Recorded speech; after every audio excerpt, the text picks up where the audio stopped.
अस्सलामुअलैकुम, मेरा नाम मारूफ शकील है और मैं वेलकम करती हूँ आपको अपने यूट्यूब चैनल में। आज जो है वो हम इको 401 का लेसन नंबर 2 पढ़ने जा रहे हैं, जिसका नाम है introduction to economics continued. First lesson में भी हमने इंट्रोडक्शन किया था इकनॉमिक्स का और अगला लेसन भी जो है वो कंटिन्यूड है। आज का जो हमारा टॉपिक है वो कॉस्ट एंड बेनिफिट एनालिसिस है, ठीक है ना। जो रेशनल चॉइस होती है वो ऐसी चॉइस होती है जो कि खालिस रीज़न पर, जो प्योर रीज़न पर बेस्ड होती है और इसमें जो है वो इमोशन, जज्बात का कोई अमल दखल नहीं होता। वो एक प्योर रीज़न पर जो है वो मुनहसर करती है। जो रेशनल चॉइस होती है, जो कंज्यूम कर रहे होते हैं चीज़ों को, कंज्यूमर वही होते हैं जो गुड्स और सर्विसेज को कंज्यूम कर रहे होते हैं। जो कंज्यूमर है वो डिसाइड कर सकते हैं रेशनल चॉइस के बारे में कॉस्ट और बेनिफिट एनालिसिस को इस्तेमाल करते हुए। रेशनल चॉइस ऐसी चॉइस है जो प्योर रीज़न, खालिस जो है वो वजह पर जो है वो मबनी होती है। इसमें इमोशन, जज्बात, एहसासात का कोई अमल दखल नहीं होता। नेक्स्ट जो है वो है ऑप्टिमम। ऑप्टिमम का क्या मतलब है? Optimum means producing the best possible result. Optimum का मतलब है कि आपने जो है वो बेस्ट जो है वो रिज़ल्ट को प्रोड्यूस करना है, उसकी पैदावार करनी है, ठीक है ना। Equity in economics. इकनॉमिक्स में इक्विटी का क्या मतलब होता है? It means a situation in which everything is treated fairly और equally according to its due share. Economics में इक्विटी का मतलब ये है कि एक ऐसी सिचुएशन जिसमें जो है वो हर चीज़ जो है वो इंसाफ के साथ और बराबरी के साथ जो है वो उसको जो है वो डील किया जाता है। यानी जिसका जितना शेयर है इंसाफ के साथ जो है वो उसको मतलब उतना हिस्सा दे दिया जाता है। इक्विटी में ये होता है। इक्विटी का मतलब है बराबरी, इक्वालिटी जिसको आप कह सकते हैं। नेपोटिज़म। नेपोटिज़म का मतलब है कि आप जो है वो अपने जो रिश्तेदार हैं, जब आप पावर में हैं, आपके जो करीबी रिश्तेदार हैं, आप उनके लिए जो है वो अनफेयर फेवर्स कर रहे हैं, ठीक है ना। आप उनको फेवर कर रहे हैं जब आप पावर में हैं। नेपोटिज़म का ये मतलब है कि जो करीबी रिश्तेदार हैं, अगर उनको कोई काम है तो आप उनको जो है वो फेयर, उनके जो है वो सिफारिश कर रहे हैं, सिफारिश से उनका कोई काम करवा रहे हैं, अनफेयर फेवर कर रहे हैं ना आप। ये इंसाफ तो नहीं है कि आप जब पावर में हैं तो आप किसी के लिए जो है वो अपनी पावर का गलत इस्तेमाल करें। तो नेपोटिज़म ऐसी सिचुएशन को कहते हैं। नेक्स्ट वही रैशनल चॉइस की डेफिनेशन है कि ये ऐसी चॉइस होती है जो प्योर रीज़न पर बेस्ड होती है और इसमें इमोशन, एहसासात का कोई अमल दखल नहीं होता। और जो बार्टर ट्रेड है वो non monetary system of trade है जिसमें गुड्स एक्सचेंज होते हैं, मनी एक्सचेंज नहीं होती। बार्टर ट्रेड एक ऐसा नॉन मॉनेटरी सिस्टम है यानी जिसमें मनी का कोई अमल दखल नहीं होता। नॉन मॉनेटरी सिस्टम का ये मतलब है कि जिसमें मनी एक्सचेंज नहीं होती, गुड एक्सचेंज होता है। ये सिस्टम जो है वो यूज़ किया जाता था जब जो है वो सिक्के नहीं होते थे, करेंसी नहीं होती थी दुनिया में। ये उससे पहले का सिस्टम जो था वो बार्टर ट्रेड था जिसमें गुड एक्सचेंज होते थे। How consumer decides about optimal choice.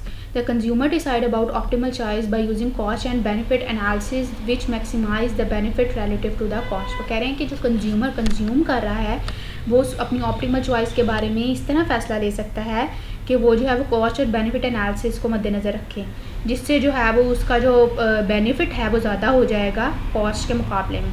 अब इन्होंने ये एक टेबल दिया हुआ है, इसमें लिखा हुआ है job A Lahore, job B Gujranwala. Benefit जो है वो जॉब ए का है 15,000। ट्रांसपोर्टेशन यानी जो है वो उसका आने जाने में खर्चा कितना लग रहा है वो 1,000 है। और नेट बेनिफिट कितना आएगा?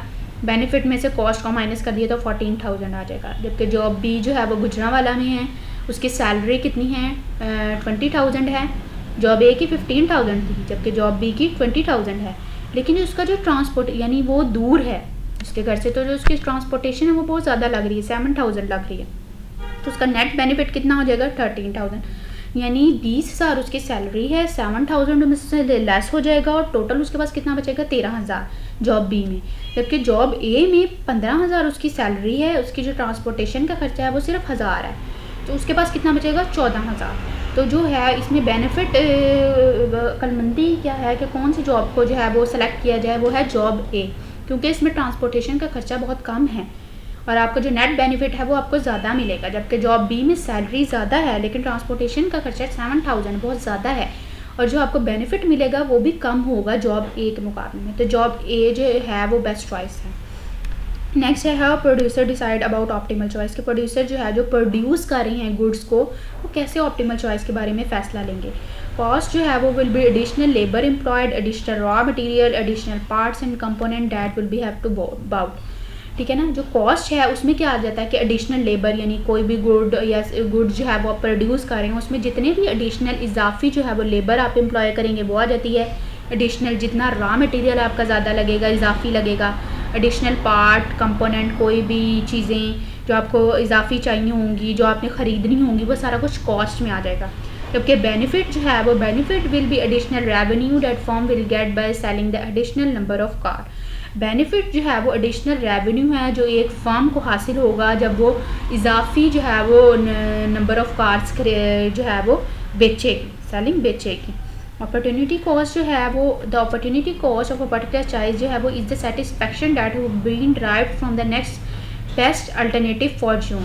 In other words, it must be given up or sacrificed in making a certain choice or decision. Opportunity cost जो है वो एक ऐसी satisfaction है जो है वो डिराइव्ड होती है, या इसको आप ये भी कह सकते हैं दूसरे वर्ड में कि ये आपको जो है वो कुछ गिवन या सेक्रीफाइस करना पड़ता है इन मेकिंग अ कुछ डिसीजन, कुछ फैसले लेने के लिए, कुछ डिसीजन या फैसले लेने के लिए आपको जो चीज़ सेक्रीफाइस करनी पड़ती है, छोड़नी पड़ती है, उस कॉस्ट को अपॉर्चुनिटी कॉस्ट कहते हैं। अब ये इन्होंने एक एग्जांपल दी है कि हम एक फ़ैसला लेते हैं कि हमने एक बुक ख़रीदनी है, किताब ख़रीदनी है कि नहीं।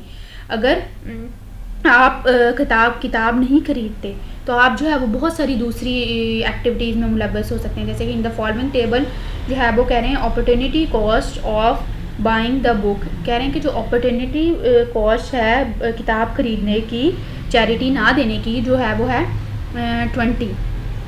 ये जो है वो बेनिफिट है जो डिराइव्ड हुआ है, बेनिफिट है जो खैरात देने से या चैरिटी करने से डिराइव्ड हुआ है।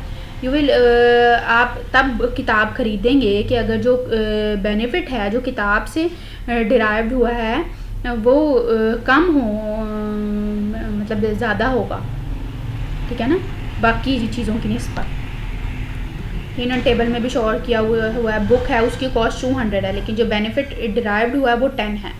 क्लॉथ्स है उसकी भी 200 है लेकिन बेनिफिट डिराइव्ड हुआ है 5 है। चैरिटी है उसकी भी 200 है लेकिन जो इससे बेनिफिट डिराइव हुआ वो 20 है। नेक्स्ट है marginal cost and marginal benefit. जो मार्जिनल कॉस्ट है वो इंक्रीमेंट टू टोटल कॉस्ट है, यानी जो आपकी टोटल जो है वो कॉस्ट है उसमें इजाफा है। मार्जिनल कॉस्ट का मतलब है कि जो आपकी टोटल कॉस्ट है उसमें इजाफा of producing an additional unit of some good और सर्विसेज, यानी आप जो है वो इजाफी जो है वो यूनिट जो है वो गुड का जो है वो प्रोड्यूस अगर करोगे तो जो आपकी टोटल कॉस्ट है उसमें इंक्रीमेंट जो होगा, इजाफा जो होगा, उसको मार्जिनल कॉस्ट कहते हैं। और जो मार्जिनल बेनिफिट है वो जो है वो आपका जो मुनाफा हो रहा है उसमें जो है वो इंक्रीमेंट होगा जब आप जो है वो एडिशनल यूनिट ऑफ गुड को कंज्यूम कर लोगे, सर्व कर लोगे, खर्च कर लोगे। मार्जिनल बेनिफिट क्या है कि जो आपको टोटल जो मुनाफा हासिल हो रहा है उसमें इजाफा होगा जब जो है वो आप जो है वो एडिशनल यूनिट ऑफ गुड को कंज्यूम कर लोगे, खर्च कर लोगे। नेक्स्ट है प्रोडक्शन पॉसिबिलिटी फ्रंटियर। जो प्रोडक्शन पॉसिबिलिटी फ्रंटियर है इसकी शॉर्ट फॉर्म है PPF, तो कहते हैं production possibility frontier is a curve which join all the points showing the maximum amount of goods and services which the country can produce in a given time with limited resources giving a specific state of technology। जो production possibility frontier है ये एक ऐसा curve है जो सारे points को जोड़ता है जिसमें जो है वो मैक्सिमम अमाउंट जो गुड और सर्विसेज जो प्रोड्यूस होती है, आपकी कंट्री जो प्रोड्यूस करती है टाइम लिमिट में और लिमिटेड रिसोर्सेज से, उसको जाहिर किया जाता है कि आपकी जो कंट्री है इस टाइम में कितने गुड्स एंड सर्विसेज जो है वो प्रोड्यूस कर रही है लिमिटेड रिसोर्सेज से। प्रोडक्शन पॉसिबिलिटी फ्रंटियर में वो शो किया जाता है। नेक्स्ट ये इन्होंने एक टेबल दिया है जिसमें ABCDE है, जिसमें राइस, कॉटन और अपॉर्चुनिटी कॉस्ट है, ठीक है ना। फर्स्ट में राइस की है 0, कॉटन 10 है, अपॉर्चुनिटी कॉस्ट नथिंग, ठीक है ना। बी में जो है वो राइस के बैग जो हैं वो 1 हैं, कॉटन बुशल्स जो हैं वो 9 हैं, इसमें अपॉर्चुनिटी कॉस्ट क्या है 1 है, ठीक है ना। इसमें ये शो कर रहा है कि जो है वो at point A only cotton is produce and rice is not produce, ठीक है ना। पॉइंट A में आपने देखा है कि जो है वो कॉटन 10 बुशल्स प्रोड्यूस हो रही हैं, राइस प्रोड्यूस नहीं हो रहा। राइस को 1 यूनिट ऑफ राइस को प्रोड्यूस करने के लिए आपको जो है वो 1 यूनिट ऑफ कॉटन को सेक्रीफाइस करना होगा। यानी देखिए ना, पहले कॉटन 10 थे, आपको एक राइस के जो है वो बैग्स प्रोड्यूस करने के लिए एक कॉटन को जो है वो बुशल्स को जो है वो सेक्रीफाइस करना होगा। 9 हो गए, 10 में से 1 माइनस किया तो 10 में से 9 माइनस किया तो 1 हो गया, ठीक है ना। 1 प्रोड्यूस करना है ना आपने, राइस के बैग्स 1 प्रोड्यूस करने हैं, ठीक है। तो आपने जो है वो एक कॉटन में से एक कम कर दिया, राइस को प्रोड्यूस करने के लिए कॉटन में से एक बुशल्स कम कर दिए तो वो 9 हो गया और राइस का 1 बैग प्रोड्यूस हो गया, ठीक है ना।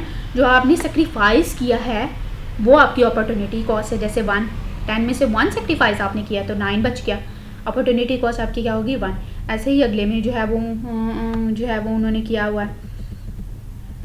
नेक्स्ट ये इन्होंने जो है वो प्रोडक्शन पॉसिबिलिटी फ्रंटियर और इसका रिलेशनशिप मैक्रो इकोनॉमिक्स में शो किया हुआ है। वो कह रहे हैं कि जो इस ग्राफ में जो है वो पॉइंट्स हैं प्रोडक्शन पॉसिबिलिटी फ्रंटियर के, वो इनएफिशिएंट हैं, ठीक है ना।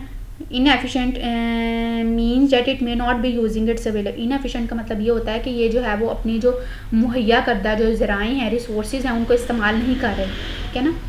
कुछ जो है वो काम करने वाले वर्कर्स हैं वो अनएम्प्लॉयड हैं, इस वजह से भी जो है वो ये ग्राफ ऐसा है। नेक्स्ट उन्होंने इकोनॉमिक ग्रोथ के बारे में बताया है।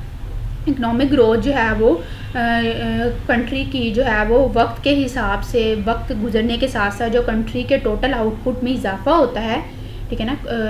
टोटल जैसे आप कह लो पैदावार में कह लो, टोटल आउटपुट जिसको आप कहते हैं, कंट्री के आउटपुट में वक्त गुजरने के साथ साथ जितना इजाफा होता है उसको हम इकोनॉमिक ग्रोथ कहते हैं। ये जो है वो लॉन्ग रन एक्सपेंशन है, ये इकोनॉमिक एबिलिटी है, ठीक है ना। इकोनॉमिक एबिलिटी है कि वो कितना जो है वो आउटपुट प्रोड्यूस करती है। जब किसी भी मुल्क की जो है वो जीडीपी,